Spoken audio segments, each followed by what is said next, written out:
بسم اللہ الرحمن الرحیم۔ السلام علیکم ناظرین، دنیا نیوز پر آپ دیکھ رہے ہیں پروگرام نقطہ نظر۔ میں ہوں آپ کا میزبان محمد اجمل جامی۔ اسٹوڈیوز میں تشریف رکھتے ہیں جناب مجیب الرحمان شامی صاحب۔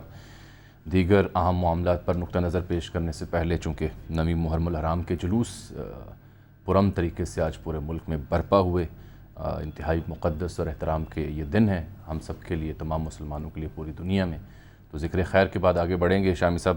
تفصیلی گفتگو فلسفہ شہادت پر تو کل ہوگی انشاءاللہ، اور امید ہے کہ کل ہمیں پروگرام میں حضرت علامہ ڈاکٹر طاہر القادری صاحب بالخصوص جوائن کریں گے فلسفہ شہادت پر بات کرنے کے لیے۔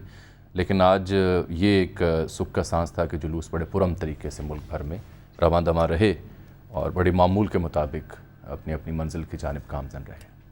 حضرت امام حسین جا رضی اللہ تعالیٰ عنہ، وہ تو ہم سب کے ہیں نا، جی بالکل سب بالکل، اور اس پہ تو کوئی فرقہ وارانہ ہے ہی نہیں۔ معاملہ ہے نہیں، بلکہ غیر مسلم جو ہیں وہ بھی ان کا احترام کرتے ہیں۔ ہندو شعراء نے جو لکھا ان کی شان میں ان کی جو کل ذکر کریں لکھے گے۔ ہیں، اور ایک دنیا انہیں تسلیم کرتی۔ ان کا جو موقف تھا، جس طرح وہ جبر کے سامنے ڈٹے اور جس طرح جان دی۔ اب پاکستان جو ہے، کتنی بدقسمتی کی بات ہے، ایسے عناصر ہمارے درمیان موجود ہیں یا بیرون ملک سے سازشیں ہوتی ہیں کہ یہ دن ہے، ان میں بھی امن عامہ کا امن و امان کو قائم رکھنا ایک مشکل مسئلہ ہوتا ہے۔ جی بالکل، لیکن بہرحال الحمدللہ الحمدللہ آج دن بخیر و خوبی گزر گیا، اور تمام علماء کرام مختلف مکاتب فکر کے، ان کو بھی اس پہ خراج تحسین پیش کیا جانا چاہیے۔ انہوں نے بھی کردار ادا کیا، بالکل کیا۔ حکومتی ادارے جو ہیں، قانون نافذ کرنے والے ادارے جو ہیں، سب نے اپنا کردار ادا کیا، اور آج کا دن بخیر و خوبی گزر گیا۔ اللہ کرے کل بھی اسی طریقے سے دن گزرے۔ یوم شہادت تو کل ہے، کل ہے جی، تو کل ان کا تذکرہ کریں گے کل انشاءاللہ۔ تفصیل سے انشاءاللہ طاہر القادری صاحب بھی بس دستیاب ہوں گے۔ اقبال نے کیا کہا ہے نا کہ قافلہ حجاز میں ایک حسین بھی نہیں، گرچہ ہیں تابدار بھی گئے سوئے دجلہ و فرات۔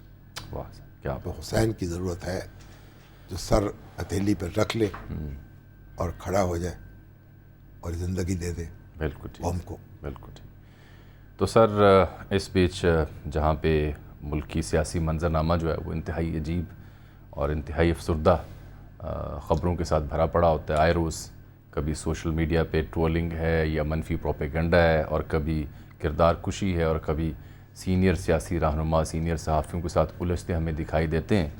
اس بیچ میں اپنی ہی کردار کشی ہے اصل میں، جا ہم اپنے ہی خلاف لگے رہتے ہیں، اپنے خلاف اپنے گوشت خود کھاتے ہیں۔ کسی دشمن کی ضرورت نہیں رہی ویسے۔ تو رسول اللہ صلی اللہ علیہ وسلم گئے تھے نا معراج پر، جی، ایک گروپ ایسا بھی دیکھا تھا جو اپنا ہی گوشت کھا رہا تھا، اپنے آپ کو نوچ رہا تھا۔ نوچ رہا تھا۔ ہاں، تو پوچھا یہ کیا ہے؟ تو اب یہ کچھ ہماری پوزیشن بھی ایسی ہو گئی ہے، اپنے ہی دل کو مار لیا مار کے، اپنے ہی اوپر چپت لگاتے رہتے ہیں، اپنے ہی لتے لیتے رہتے ہیں، اور دوسروں پر حملہ آور ہوتے ہیں یہ سمجھ کے کہ دوسرے ہیں، وہ ہوتے اپنے ہیں، اپنے آپ پر حملہ آور ہوتے ہیں دشمن سمجھ کے اپنے آپ کو۔ عجیب صورتحال ہے۔ وہ ہمارے ایک دوست ہیں امیر عباس صاحب، انہوں نے انٹرویو کیا ہے حضرت علامہ طارق جمیل صاحب کا، تو اس میں کچھ سیاسی گفتگو بھی ہوئی ہے، تو ان کا بیان ہے جس پہ پاکستان تحریک انصاف کے دوست بڑے خوش ہیں، بڑے شاد ہیں کہ بہت عمدہ تبصرہ انہوں نے کیا، حق گوئی کا مظاہرہ کیا ہے۔ البتہ جو PMLN اور دیگر اتحادی جماعتوں کے دوست ہیں وہ نالاں دکھائی دیتے ہیں۔ بیان کیا ہے ذرا پہلے وہ آپ بھی دیکھ لیجئے، ناظرین بھی دیکھ لیجئے۔ دیکھیں، پہلے سعد رفیق صاحب کا اختلافی نوٹ بیان کر دوں اگر آپ اجازت دیں۔ انہوں نے مولانا کے اسی بیان کے اوپر ٹویٹر پر ٹویٹ کیا کہ مولانا آپ کے تازہ سیاسی خیالات اور رویے سے سخت اختلاف کے باوجود ذاتی تعلق کے باعث احتراماً میں نے کبھی آپ کے خلاف بات کی نہ سنی۔ آپ کا یہ بیان حقائق کی منافی اور بلا تحقیق و ثبوت ہے۔ وضاحت درکار ہو تو میں حاضر ہو کر پیش کر سکتا ہوں۔ آپ سے غلط بیانی کی گئی ہے۔ دیکھیں، اس بیان کے دو حصے ہیں۔ جی ایک تو مولانا نے جو اظہار تعصف کیا اس بات پر جی کہ ہمارے سیاستدان جو ہیں ان کے جو رویے ہیں وہ قابل افسوس ہے، بحیثیت مجموعی۔ کون شخص دعویٰ کر سکتا ہے کہ رسول اللہ صلی اللہ علیہ وسلم کی تعلیمات کے مطابق وہ اظہار خیال کر رہا ہے؟ کوئی نہیں. اس کی سیاست ان کے تابع ہے. کوئی ایک سیاستدان کر سکتا نہیں کر سکتا. ہاں. ٹھیک ہے نا. دوسروں پہ تان توڑنا، الزامات لگانا، جھوٹ گھڑنا، للکارنا، یہ سارے کام جو ہیں برے القابات کے ساتھ، برے القابات دینا، تو یہ اس کی تو کوئی تعریف نہیں کی جائے بحیثیت مجموعی. صحیح. تو مولانا کی بات درست ہے. اب انہوں نے جو ایک اسپیسیفک بات کہی ہے، یہ جب تک ان کے پاس کوئی ثبوت واضح نہ ہوتا، یہ انہوں نے کسی یعنی سنی سنائی بات سن کر یا کسی ایک فریق کی بات سن کر یہ بات کہہ دی ہے. تو اس کا اسپیسیفک ثبوت ہونا چاہیے تھا، پھر ان کو ایسی بات کہنی چاہیے تھی. اور ویسے بھی قرآن نے حکم دیا نا کہ جب تمہارے پاس کوئی فاسق کوئی خبر لے کر آئے تو اس سے بلا تحقیق آگے نہ پھیلا دیا کرو. تو جن لوگوں کے رویے پر مولانا اظہار افسوس کر رہے ہیں، انہی میں سے کسی نے ان کو یہ خبر دی ہوگی نا، جس پہ انہوں نے یقین کر لیا اور آگے پھیلا دیا.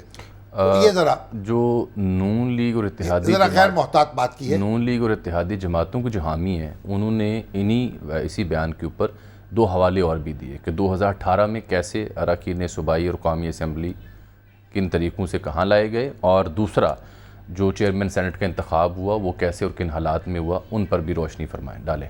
دیکھیں یہ تو اہل سیاست کے وہ الزامات دیکھیں ہیں نا، ڈال دیا نا انہوں نے بات. ایک دوسرے پر. مطلب یہ کہ ان میں الجھنا نہ ہی بہتر ہے. پہلی تو بات یہ ہے کہ کم سے کم یعنی جو کوشش ہونی چاہیے کہ جو ایسے دروازے ہیں وہ بند کر دیے جائیں. اب یہ سینٹ میں جو الیکشن ہوتا ہے، خفیہ ووٹنگ ہوتی ہے نا، تو عمران خان صاحب تو اس پہ لگے رہے کہ اس میں ترمیم کر لی جائے، خفیہ ووٹنگ روک دی جائے اور اوپن ووٹنگ ہو. تو ان کے مخالفوں نے یہ بات نہیں مانی. یہ بھی تسلیم کرنا چاہیے نا. بالکل ماننا چاہیے. بالکل. تو اگر اہل سیاست کو سب کو یہ راستے بند کرنے چاہیے، یہ جو خفیہ تاکہ حرکات و سکنات نہ ہو سکے. تو یہ ناکامی تو ہے نا بحیثیت مجموعی، عمران خان صاحب کی بھی ہے اور ان کے مخالفوں کی بھی ہے. حل کیا ہے؟ حل یہ کہ ان راستوں کو روکیں. یہ خفیہ کون ہمت کرے گا، کون جرأت کرے گا؟ سیاسی جماعتوں کا کام ہے یہ. ان پہ الزام لگتے ہیں سسٹم پر. لیکن ان کی جب باری آتی ہے، جب انہیں مارجن نظر آتا ہے، تو یہ اپنے پرانے دعوے اور پرانے جو ان کے نعرے ہوتے ہیں ان سے پیچھے ہٹتے ہیں بات نہیں اور بسم اللہ کر کے اس میں جمپ ان کرتے ہیں. مناسب بات نہیں. لیکن دیکھیے اس معاملے میں میں یہ کہوں گا کہ عمران خان صاحب جو تھے ان سے تعاون نہیں کیا گیا، اور انہوں نے ایسا انداز بھی اختیار نہیں کیا جس سے تعاون مل جاتا. یعنی تعاون لینے کی بھی تو کوشش ہوتی ہے نا، وہ بھی صلاحیت ہونی چاہیے نا. وہ بھی نہیں ہوئی اور تعاون کیا بھی نہیں گیا. بس بالکل ٹھیک. اچھا سر، اس بیچ میں بہت اچھی خبر کل ہمیں برمنگھم سے سننے کو اور دیکھنے کو ملی، جس نے پوری قوم کو متحد کر دیا. یہ ہم بات کر رہے ہیں کہ سیاسی تقسیم کا شکار ہے قوم، اور ایک دوسرے کے اوپر ایسے پل پڑتے ہیں کہ جیسے پتہ نہیں ازلی دشمن ہوں ایک دوسرے کے. لیکن جو برمنگھم میں کامن ویلتھ گیمز ہو رہی ہیں، وہاں ارشد ندیم میاں چنو سے ان کا تعلق ہے. انہوں نے ریکارڈ پہ ریکارڈ اور پھر ریکارڈ بنایا اور پھر گولڈ میڈل انہوں نے جیتا. یہ 60 برس بعد کامن ویلتھ گیمز میں ایتھلیٹکس کے مقابلوں میں جو کسی پاکستانی کے حصے میں طلائی تمغہ یعنی گولڈ میڈل آیا ہے. ارشد ندیم بغیر کوچ کے، بغیر فزیو کے، اور ان کے جو کمپیٹیٹر ہیں، جو ان کے مد مقابل کھلاڑی تھے، ان کو جو سہولیات، جو ان کی ٹریننگ، جو ان کا سیٹ اپ، اس کا کوئی موازنہ نہیں بنتا. لیکن اس نوجوان نے سر کمال کر، چوٹ بھی لگی تھی، چوٹ بھی تھی، اور وہ اس وجہ سے 1-2 ایونٹس انہوں نے مس بھی کیے. لیکن کہتے ہیں جنوبی افریقہ میں کوئی ٹریننگ کے لیے بھجوایا بھی گیا تھا. جی وہ تو اب ظاہری بات، جب سے اولمپکس میں گئے، جب سے منظر عام پر آئے، اب تو انہیں ایک اسکالرشپ مل رہا ہے نا انٹرنیشنل اولمپک ایسوسی ایشن کی جانب سے، اور اس کے بعد ہماری اولمپک ایسوسی ایشن کو بھی خیال آ رہا ہے. اس کے بعد ہمارے کرتا دھرتا جو وہ بھی جاگ رہے ہیں، انہیں بھی یاد آ رہی ہے کہ اس کو بھی یہ کامن ویلتھ گیمز میں نا ہمارے نوجوانوں نے اچھا جی مجموعی طور پر 2 گولڈ میڈل ہیں. ایک نور بٹ بھی ہیں، دستگیر بٹ، سب ویٹ لفٹر، انہوں نے بھی ریکارڈ بنایا. یہ عمران خان صاحب کی حکومت سے توقع تھی کہ وہ سپورٹس پہ زیادہ توجہ دے گی، لیکن ایسا نہیں ہو سکا. اب یہ حکومت پہ لازم ہے، یہ جو باقاعدہ یہ لوگ جو ہیں، پہلے ان کو مختلف ادارے ملازم رکھتے تھے، اب بھی ہیں، میپکو میں ہیں یہ، ہاں سیلری دیتے تھے، پھر ان کی نگہداشت ہوتی تھی اور ان کو مالی معاونت فراہم کی جاتی تھی فراخی کے ساتھ. اب بھی یہ توجہ دینی چاہیے. ہاکی کا برا حال ہے، فٹ بال کا یہ جو زوال پذیر ہے. ابھی تھوڑی دیر پہلے ہی خورم مشتاق صاحب ہیں جو میپکو کے انہوں نے بورڈ کو جوائن کیا ہے، میپکو بورڈ کو. تو وہ بتا رہے ہیں مجھے کہ ڈی جی ایچ آر جو ہیں میپکو کے، ان سے ان کی بات ہوئی ہے، اور ارشد صاحب جو ہیں یہ لیسکو میں ہیں، اور اس میں اگلے ہفتے نوٹیفیکیشن ہو رہا ہے اس سلسلے کا کہ ان کو گریڈ 18 تک ترقی دی جا سکتی ہے. یہ بہت اچھی بات ہے. یہ حوصلہ افزائی ہونی چاہیے. دوسرے ادارے بھی ان پر لازم ہو.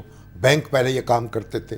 50 لاکھ روپے کا انعام تو اعلان کیا گیا ان کے لیے. ہاں، اور انعام ملنا چاہیے. آج کل تو دیکھیں نا 50 لاکھ روپے پہ چھوٹا سا مکان بھی نہیں ملتا. صحیح ہے. تو یہ بہرحال ان کی حوصلہ افزائی ہونی چاہیے. میں ابھی بات اب یہ ایک ایسی بات ہے، صدر عارف الوی صاحب، عمران خان، ہمارے وزیر اعظم شہباز شریف، مبارکباد صاحب، بلاول بھٹو، سب مبارکباد، ہمارے جناب قمر جاوید باجوہ صاحب جنرل صاحب، سب یک زبان ہیں. ہاں مبارکباد دے رہے ہیں. اب لوگ اب مجھ سے تو دانشور ملتے ہیں نا، جناب ہم ایک قوم نہیں بن سکتے. نہیں اس نے کیا نا، میں ان کا ہنستا ہوں. صرف 90 میٹر کی تھرو جو کہ ریکارڈ تھی وہ کافی تھی اس قوم کو متحد میں کرنے کہ دانشور جو ہے نا، وہ تو پوری کوشش ہے ان کی یہ ایک قوم نہ ہو، یہ تقسیم ہو. ہم ایک قوم ہیں.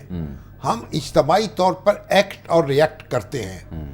جب خوشی ہوتی ہے ہم سب شریک ہوتے ہیں، افتاد پڑتی ہے تو بھی ہم شریک، سب اس چیلنج کو قبول کرتے ہیں. چاہے زلزلہ ہو، بارشیں ہوں، یا کوئی ناگہانی صورتحال. الحمدللہ ایک قوم ہے.